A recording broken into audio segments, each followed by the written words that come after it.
Você sabe que aqui no Manhã Total a gente gosta muito de conversar, né? E aí, nas nossas rodas de conversa, principalmente agora no Outubro Rosa, eu quero trazer para vocês hoje alguns temas importantes. Primeiro, o diagnóstico tardio e o autoexame, esse que pode ajudar e muito a mulher, que pode procurar ajuda o quanto antes, percebendo alguma coisa diferente. E para essa entrevista eu convidei o mastologista e cirurgião oncológico, Dr. Juliano Rodrigues da Cunha. E para vocês terem uma ideia, eu até compartilhei com ele, né, da situação no Brasil, mais da metade das pacientes com câncer de mama nos últimos 3 anos começaram a se tratar com a doença avançada. Essa informação é do Radar do Câncer, que reúne todas essas estatísticas. Juliano, obrigado por ter vindo, viu? Eu que agradeço a oportunidade de a gente falar de um tema não é? Tão importante e tentar mudar esse cenário que você que a gente trouxe agora, né? E nesse cenário, o que explica isso? É a dificuldade para fazer o exame? É a demora? São os entraves, infelizmente, que elas enfrentam? São várias as dificuldades desse acesso da mulher ao exame. Então, a gente percebe hoje que a meta estipulada para a população, segundo o governo, que é 50 anos para fazer a mamografia, seria de 70%. Esse número está em 30%. Então, nós não conseguimos colocar aquela faixa etária de mulheres que precisam fazer mamografia na máquina para fazer. Então, isso tem relação com acesso. A distribuição, muitas vezes, dos mamógrafos no nosso país é completamente diferente a depender da região. Então, no norte, nordeste, a gente tem muita dificuldade. Nas capitais, a gente tem a maior concentração, tanto dos profissionais quanto dos aparelhos. Existe ainda o medo da paciente fazer o exame, porque ela acha que é um exame doloroso. Mais ainda, nós temos aí inúmeras fake news falando que mamografia pode ter alguma relação com causar câncer. Então, junta dificuldade de acesso, falta de informação e informações incorretas, né? Além do medo de se fazer, além do medo da dor da mamografia, que não é também bem assim, existe o medo do diagnóstico. Então, o que eu costumo dizer é que se a gente for fazer um diagnóstico de câncer de mama, que ele seja feito ainda precoce. Sim. 95% dos tumores diagnosticados e tratados precocemente são curáveis.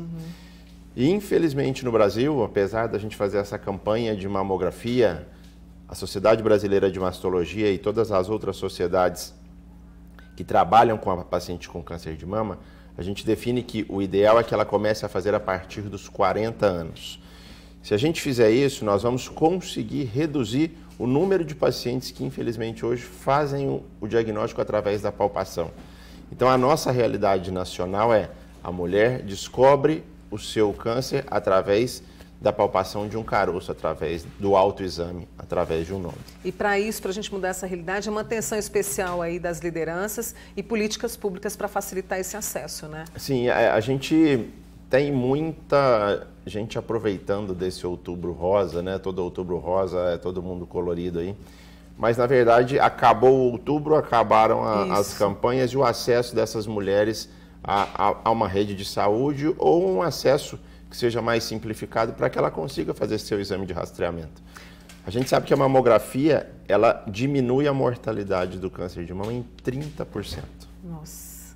Então, não agendou a sua ainda? Agende, sabe, faça, né, porque é importante. E além desse diagnóstico tardio, a gente vai falar também justamente sobre isso, né, da mulher conhecer o seu corpo, da mulher estar atenta. E eu faço questão de reforçar isso aqui para você, minha amiga, e até para os nossos amigos aí também, que vão chegar carinhosamente para as esposas, né, e falar, olha, você já viu como é que tá, como é que não tá, justamente para a gente possa trazer o diagnóstico precoce. E o doutor Juliano separou 5 passos para a gente, né, Juliano? Queria que o pessoal me ajudasse aí com as imagens na tela, por favor. Por onde, como começar? E a gente tem medo também de se olhar, né? Eu imagino que muitas pacientes conversam isso com você. Lembrar que é bastante frequente a paciente falar que não se examina porque ela tem medo, porque ela fica confusa na hora do autoexame, ela não sabe como é que tem que ser a sua mama. Então, a primeira coisa que a gente precisa orientar a mulher é que ela precisa conhecer o seu corpo. A gente não quer que a mulher faça o diagnóstico de câncer de mama. Então, para isso, ela tem que saber qual que é o formato habitual da mama dela, qual é o tamanho, qual é a textura da pele, se tem uma área diferente da habitual. Então é ideal que uma vez por mês, geralmente num período que a mama está menos desconfortável, então é depois do período menstrual, uma semana acabou a menstruação, ela vai durante o banho, no quarto, em frente ao espelho, num lugar mais tranquilo, onde ela tenha tempo de se tocar e de avaliar se tem alguma mudança. Na verdade, o que a gente quer é que ela perceba a alteração. Ela já sabe que a mama direita é um pouquinho maior que a esquerda, que tem uma área da mama que é um pouquinho mais durinha, que o bico do peito é daquele jeito. Então, ela sabe como é que é a axila. De um tempo para cá, ela está percebendo uma mudança que não era percebida antes, é um sinal, né, que ela deve procurar avaliação. Segundo passo, para que você anote aí com as dicas do Dr. Juliano. O toque, né? A palpação. Então, como que é, primeiro é a inspeção. A inspeção é através do olhar no espelho e depois o toque. Com a ponta dos dedos, ela vai fazer movimentos circulares que vão começar desde o local da papila, da areola, e vão estendendo em toda a região da mama.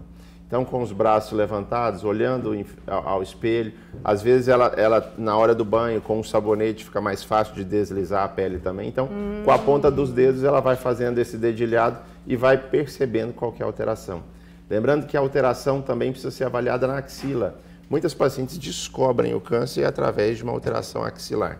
Então, toda vez que você for palpar a mama, avaliar também a axila, que é fundamental. Deixa eu trazer uma pergunta que já ia fazer dessa nossa amiga aqui. Quando entra na menopausa, qual o melhor horário e dia para fazer o autoexame? Porque a gente não menstrua mais, aí né? a paciente, boa pergunta, a paciente que já não tem mais o ciclo menstrual, ela vai definir um período do mês, ela vai os primeiros dias do mês, o dia do seu aniversário, o mês do aniversário, né, a data do aniversário naquele mês.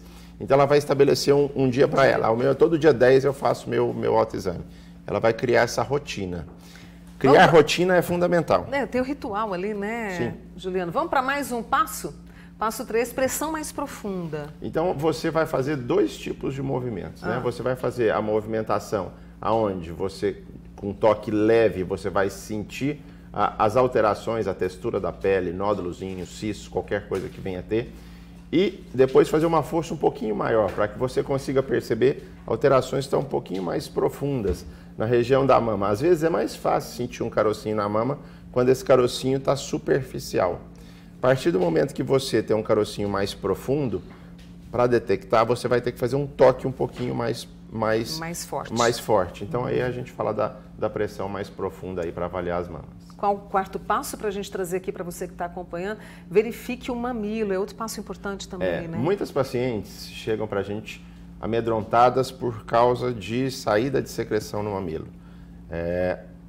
Quando apertam, principalmente. Então, pode ser uma secreção mais amarronzada, esverdeada, amarelada.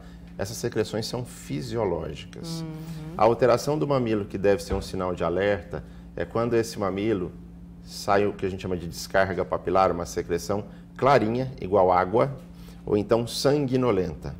E o que deve chamar a atenção é que essa descarga papilar, ela é espontânea. O paciente não fez nada, de repente ela percebe que o sutiã está sujo, que ela sujou o pijama. Então essa descarga espontânea de cor de sangue ou água que deve gerar essa atenção. Antes do quinto passo, vamos ver se dá tempo. Deixa eu trazer uma preocupação de uma telespectadora. Ela até pediu para que eu não a identificasse. Quem tem seios muito pequenos, caso tenha alguma alteração nas mamas, né? A máquina consegue identificar? Ela sofre muito com o exame por causa da mama pequena. Consegue.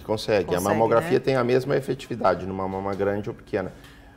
Muito provavelmente ela vai ter um desconforto maior porque a gente precisa comprimir, apertar essa mama. Então, quando a mama é menor, é mais difícil você espalhar todo esse tecido para que se consiga ver. Eu entendo o desconforto, mas eu acho que é um desconforto muito menor do que o desconforto de deixar de fazer um diagnóstico precoce. É o que eu penso também. Vamos para o quinto passo? Atenção aos sinais de alerta. Então, caroços, né? Alteração da pele, só para a gente reforçar, então, Juliano. Toda vez que você, a partir do momento que se cuida, tem esse autocuidado de saber como é que é a mama, você vai entender que caroços que não tinham antes, que apareceram numa idade de 40, 50 anos, secreção sanguinolenta saindo pelo mamilo sem fazer nenhum esforço. O bico do peito, que era de um jeito, agora ele entrou, ele está diferente. A mama que ficou assimétrica ou está com a pele mais avermelhada, todas essas são alterações que merecem uma avaliação médica. E a Tereza lembrando aqui, olha, os exames de mamografia associados ali ao ultrassom para fechar todo esse pacote. Pacientes com mamas densas devem associar ultrassonografia à mamografia.